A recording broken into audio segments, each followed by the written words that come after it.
Duck soup, unraveling idioms in English. Hello, wonderful learners. Today, we're diving into the world of English idioms.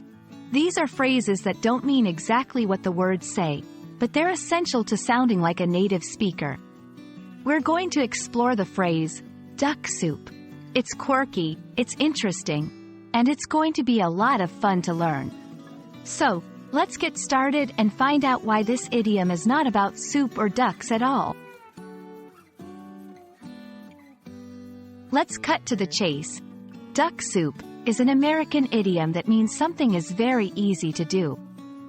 It's like saying, a piece of cake, or a walk in the park. But why duck soup?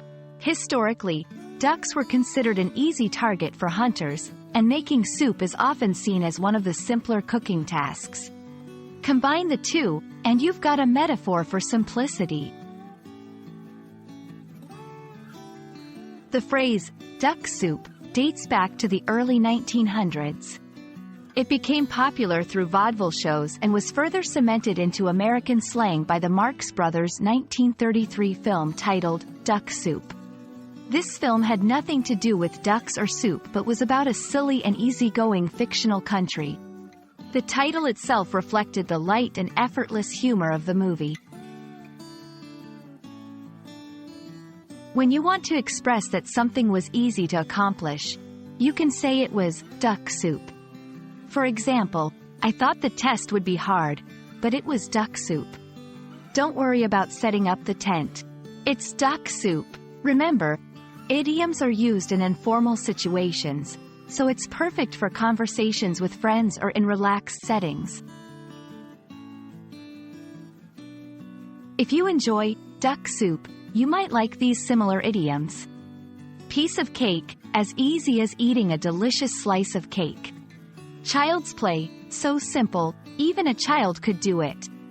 Walk in the park, as effortless as a leisurely stroll outdoors. These phrases are interchangeable with duck soup, and using them will enrich your conversational skills. And that wraps up our journey with the phrase, duck soup. I hope this video has made understanding and using this idiom as easy as, well, duck soup. Keep practicing, sprinkle these expressions into your conversations, and you'll sound like a native in no time. Until our next English adventure, keep learning and have fun with the language.